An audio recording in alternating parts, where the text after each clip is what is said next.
పెద్దలు అందరూ కలిసి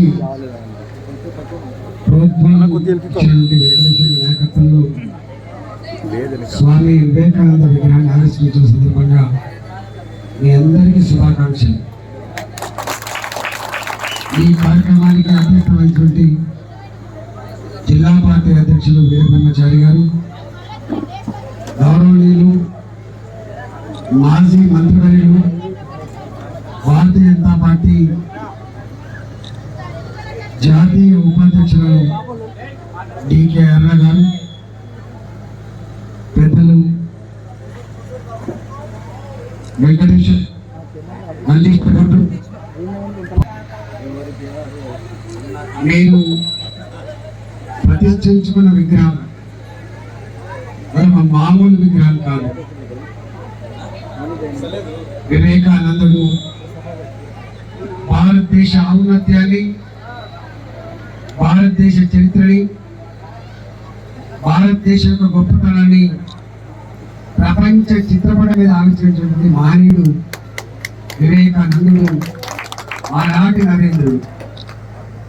చికాగోలో భారతదేశం అంటే చిన్న చూపు, భారతదేశం వాళ్ళకు సంస్కారం ఉండదు, భారతదేశం వాళ్ళకి విద్య ఉండదు, బానిసత్వమే ఉంటుందని చెప్పిన గడ్డ మీద భారతదేశం యొక్క కమిట్మెంట్ ఏందో, త్యాగం ఏందో, భారతదేశం యొక్క మీద సంపత్తి ఏందో మొట్టమొదటిసారి తెలియజేసినటువంటి మహానాయకుడు నరేంద్ర, ఆనాటి నరేంద్రుడు మనం పిలుచుకునే వివేకానంద గారు. ఇవాళ మళ్ళీ భారత ప్రధానిగా ఉన్నటువంటి నరేంద్ర మోడీ గారు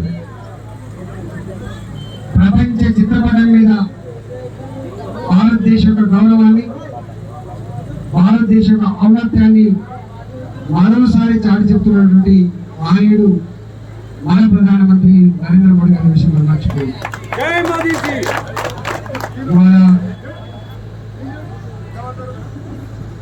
మీరందరూ కూడా ఆ విగ్రహాన్ని చూసినప్పుడు గుర్తు రావాల్సిన రెండు విషయాలు. మహానీయుల యొక్క విగ్రహాలని, మహానీయుల యొక్క జయంతి ఉత్సవాలని, వర్ధంతి సభని మొక్కుబడిగా విగ్రహాన్ని పెట్టుకో. ఈ తరం రాబోయే తరాలకి ఆ మహనీయుల యొక్క కమిట్మెంట్ని, ఆ మహనీయుల యొక్క త్యాగనిరతిని, ఆ మహనీయుల యొక్క మనకు అందించిన గొప్ప సంపదని అందించడానికి కోసం మనం విగ్రహాలు పెట్టుకుంటాం తప్ప విగ్రహాన్ని కేవలం పూజల కోసమో, విగ్రహాన్ని కేవలం చూడడం కోసం మాత్రం పెట్టుకో. నిన్ననే మనం వాజ్పేయి గారి జన్మదినాన్ని పురస్కరించుకొని, దివంగత ప్రధానమంత్రి గారి జన్మదినాన్ని పురస్కరించుకొని నిన్ననే నేను మా వైద్యంలో వారి విగ్రహాన్ని ఆవిష్కరించాను. వారి విగ్రహం సందర్భంగా వారు ఇచ్చిన గొప్ప సమాజానికి గొప్ప సూచన ఏంటంటే, छोटे मन से कोई बड़ा नहीं हो सकता, टूटे मन से कोई कड़ा नहीं सकता అనేటువంటి గొప్ప జ్ఞానాన్ని అందించిన మహనీయుడు అటల్ బిహారీ వాజ్పేయి గారు. అటల్ బిహారీ వాజ్పేయి గారు కూడా ఈ దేశంలో ఉన్న అన్ని కులాల చేత, అన్ని మతాల చేత, అన్ని ప్రాంతాల చేత, అన్ని పార్టీల చేత సమానంగా గౌరవించబడిన మహనీయుడు అటల్ బిహారీ వాజ్పేయి గారు. అటల్ బిహారీ వాజ్పేయి గారు కూడా ఆనాటి నరేంద్రుడి, ఆనాటి వివేకానంద యొక్క బోధనతో వారు ఎందించేటువంటి విషయాన్ని మనం మర్చిపోవద్దు.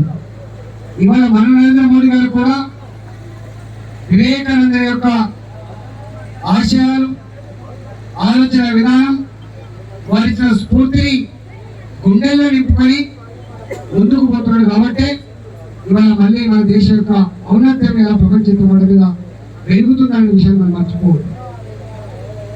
ఇప్పటిదాకా అరుణాకర్ గారు ఒక మాట చెప్పి, రాజకీయాలు ఎప్పుడు కూడా ప్రజలను వేధించడానికి కాదు, రాజకీయ నాయకులు ఎప్పుడు కూడా ప్రజా సంపద దోచుకోవడం కోసం కాదు. రాజకీయ పార్టీ నాయకులు ప్రజల యొక్క కన్నీళ్ళకి, ప్రజల యొక్క ఆకలికి, ప్రజల దుఃఖానికి పరిష్కారం చూపేటట్టు వేగు చూపాలని చెప్పినటువంటి మహనీయుడు మన వివేకానందుడు. రాజకీయ నాయకులు దానికి భిన్నంగా సమాజ శ్రేయస్సు కాకుండా వాళ్ళ శ్రేయస్సు కోసం పనిచేస్తున్నటువంటి పార్టీ, వాళ్ళ శ్రేయస్సు కోసం పనిచేస్తున్న నాయకులు మనం చూస్తూ ఉంటాం. ఇవాళ తెలంగాణ వస్తే తెలంగాణ ప్రజానీకానికి ఆకలి కేకలేని, ఆత్మహత్య లేని సంపన్నమైన రాష్ట్రం ఏర్పడుతుందని చెప్పి భావించారు. తెలంగాణ రాష్ట్రం వస్తే దేశ చిత్రపటం మీద తెలంగాణ గొప్పదాన్ని ఆవిష్కరించే అవకాశం వస్తుందని భావించారు. కానీ ఇవాళ తెలంగాణ రాష్ట్రం వచ్చిన తర్వాత ముఖ్యమంత్రి గారు కేసీఆర్ నాయకత్వంలో ఎంత అధోగతి పాలవుతుందో, ఎన్ని రకాల ఇవాళ ఈ రాష్ట్రం నుంచి చిన్న చూపు చూస్తారో నేను మీకు చెప్పాల్సింది. చరిత్రలో గొప్ప గొప్ప రాజులు ఉంటారు, పీడించిన రాజులు ఉంటారు, గొప్ప గొప్ప మనుషుల కోసం జీవశించే చక్రవర్తులు ఉంటారు, మనిషిని హింసించిన చక్రవర్తులు కూడా ఉంటారు, దోసుకునే నాయకులు ఉంటారు, ప్రజలకు మేలు చేసే నాయకులు ఉంటారు. కానీ ఇక్కడ మాత్రం మన ముఖ్యమంత్రి కేసీఆర్ గారు మాత్రం ఎందులో ఇవాళ గొప్ప పేరు సంపాదించుకున్నాడు అంటే, ఒక హుజరాబాద్ లో 600 కోట్ల రూపాయలు అక్రమంగా సంపాదించి డబ్బులు ఖర్చు పెట్టి 4,000 కోట్ల రూపాయల ప్రజాధనాన్ని జీవన రూపాయలు ఇచ్చి ధర్మాన్ని పాతరేసే ప్రయత్నం చేసిండ్రు.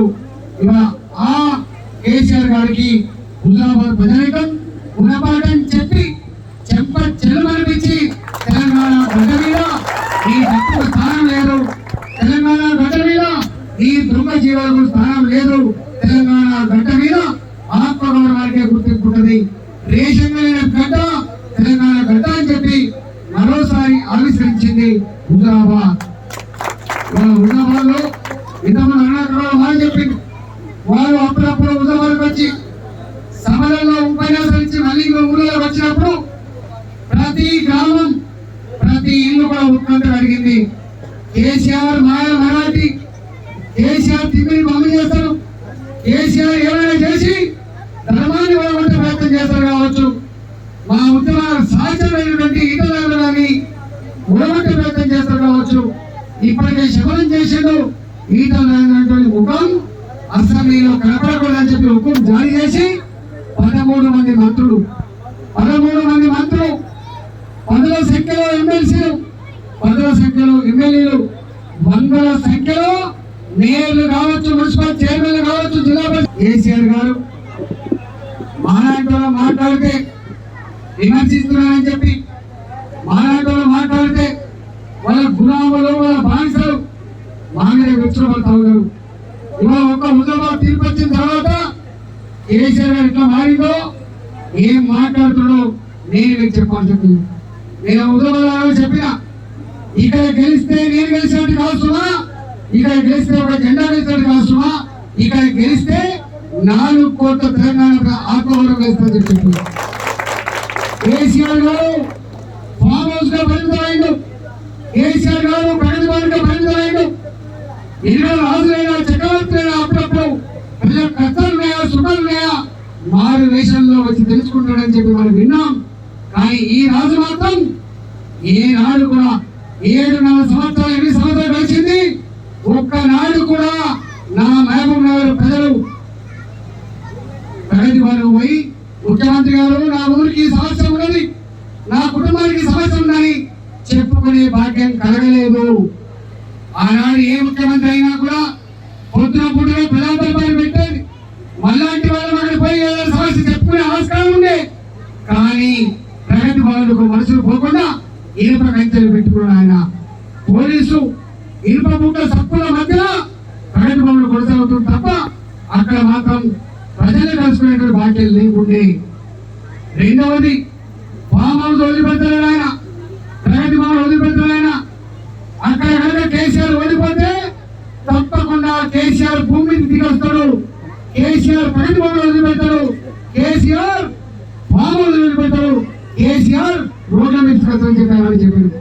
అదే పద్ధతులలో ఓడిపోయిన తర్వాత 2 రోజుల పాటు వరుస పెట్టి ప్రెస్ మీట్లు పెట్టి కలెక్టర్ 2 గంటలు మాట్లాడి ఏం మాట్లాడుతున్నారో అర్థం కాని పరిస్థితుల్లో పలచబడ్డ ముఖ్యమంత్రి చివరికి ఏ ఇందిరా పార్కులు అయితే సంఘాలు కానీ వ్యక్తులు కానీ పార్టీలు కానీ ధర్నాలు చేయొద్దని చెప్పి నిషేధించిందో అదే ధర్నా చౌకులో ముఖ్యమంత్రి గారు, ముఖ్యమంత్రి అనున్న సహజమైన మంత్రులు, ఎమ్మెల్యేలు, ఎంపీ అందరూ కూడా ఆ ఇందిరా పార్క్ దగ్గర ధర్నా చేసే పరిస్థితి వచ్చిందంటే హుజరాబాద్ తీర్పు నిబంధనలు వాళ్ళు అనుకున్నారేమా రాబోయే కాలంలో తిన్ని పమ్మి చేసి మాయ మాటలతో మరోసారి అధికారాన్ని సంపాదించుకోవచ్చు డబ్బుతో అని చెప్పి ప్రజలు అంటున్నాడు.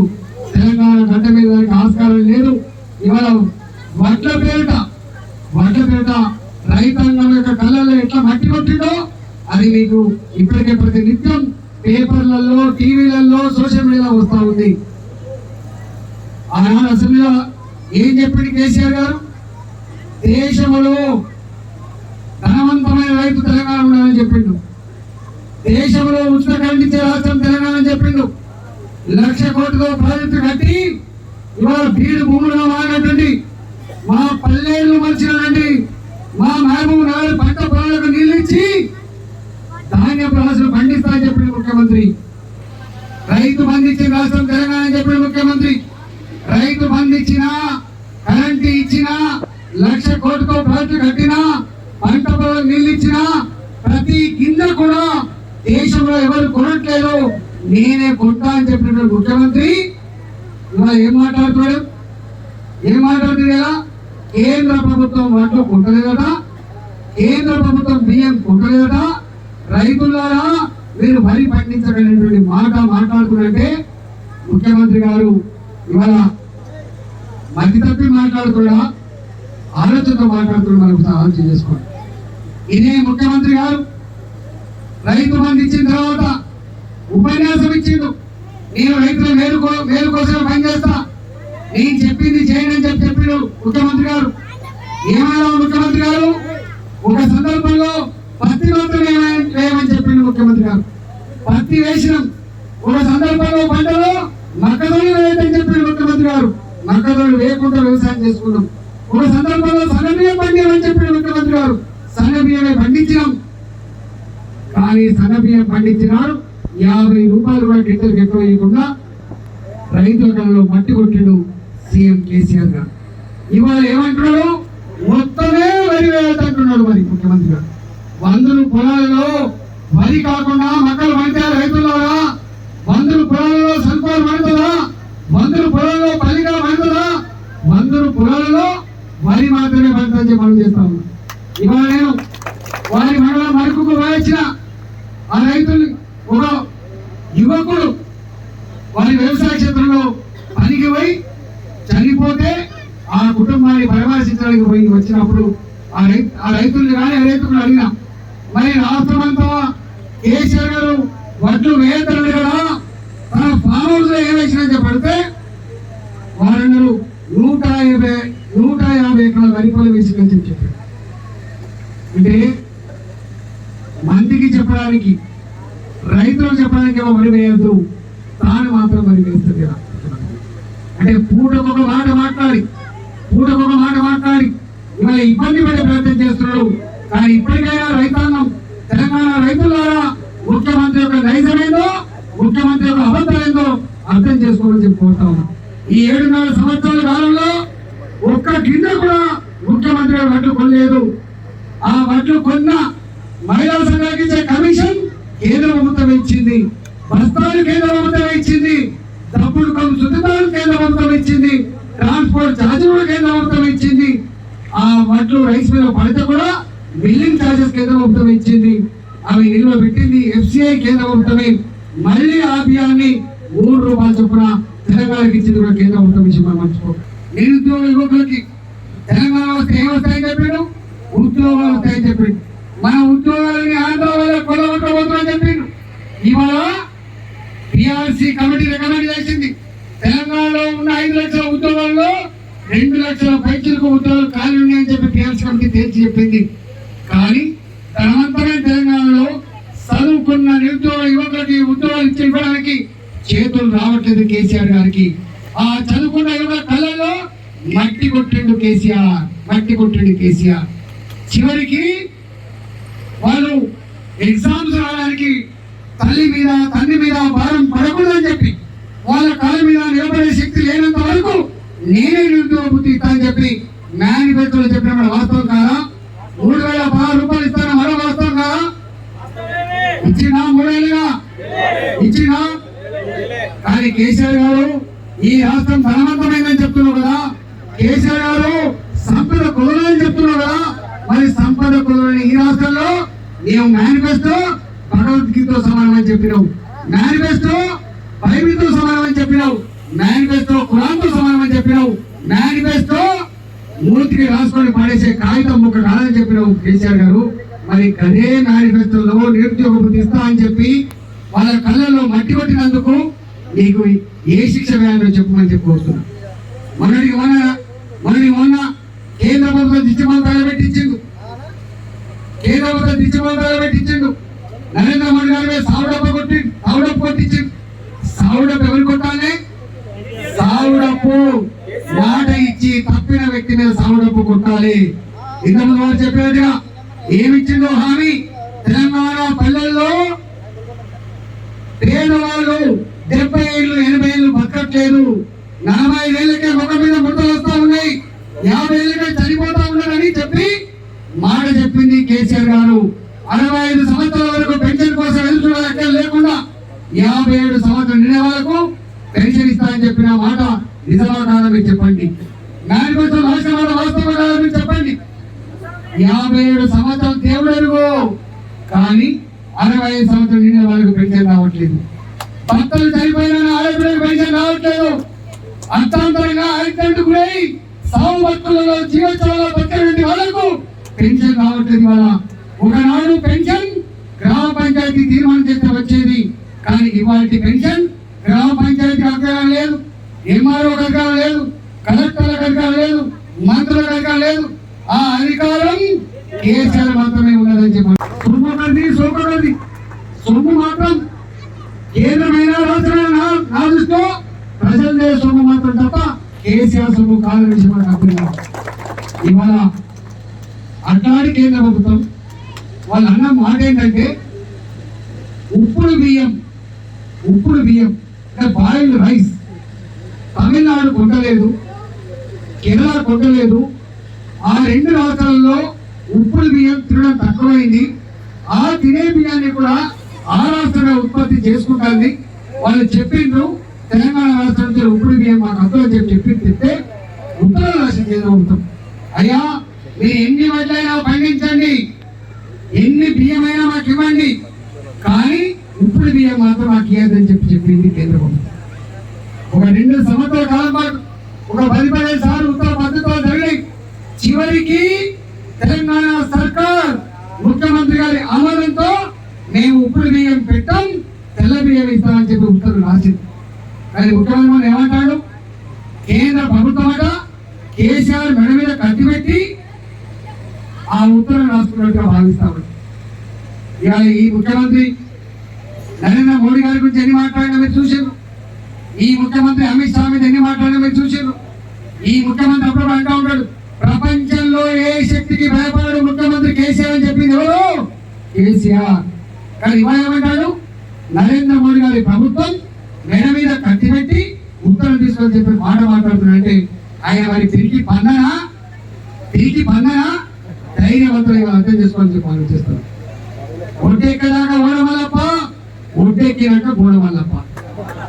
ఇవాళ అడుగుతున్నా ముఖ్యమంత్రి గారు అడుగుతా ఉన్నా, ముఖ్యమంత్రి గారు నీవు ఎన్నికల్లో ఈ మహబూబ్నగర్ తిరిగినప్పుడు నీవు చెప్పినావా కేంద్ర ప్రభుత్వంతో సంబంధం మాకుందని, కేంద్ర ప్రభుత్వం ఇస్తేనే పెన్షన్ ఇస్తానని, కేంద్ర ప్రభుత్వం డబ్బులు ఇస్తేనే బియ్యం కొంటానని, కేంద్ర ప్రభుత్వం డబ్బులు ఇస్తేనే రోడ్లు వేస్తానని, కేంద్ర ప్రభుత్వం డబ్బులు ఇస్తేనే రైతు బంధు ఇస్తానని, కేంద్ర ప్రభుత్వం డబ్బులు ఇస్తేనే దళిత బంధు ఇస్తా అని చెప్పినా కేసీఆర్ గారు చెప్పినా. మీరు ఎప్పుడైనా వినండి అసెంబ్లీలో ఏం మాట్లాడాడు? నా రాష్ట్ర ప్రజానికం మీద నాకున్న ప్రేమ కేంద్రానికి లేదని చెప్పిండు. మొన్నటికి మనకు మాట మాట్లాడు, గుజరాత్ కు గులాములం కాదని చెప్పిండు కేసీఆర్. గుజరాత్ నాయకులకు గులాములం కాదని చెప్పిండు కేసీఆర్. నేను అడుగుతున్న కేసీఆర్ గారిని, గుజరాత్ గులాం కాదు కదా నువ్వు? నీ మేనిఫెస్టోలో ఏం రాసుకున్నావు? ఆ రాసుకున్న రాతలకు కేంద్రానికి సంబంధం లేదు. ఆ రాసుకున్న రాతలు, ఆ మేనిఫెస్టో నీవు అమలు చేస్తానని చెప్పినావు. అమలు చేసి తీరాలి తప్ప దొక్కతుడు మాటలు మాట్లాడితే తెలంగాణ ప్రజలు క్షమించే పరిస్థితి లేదని చెప్పి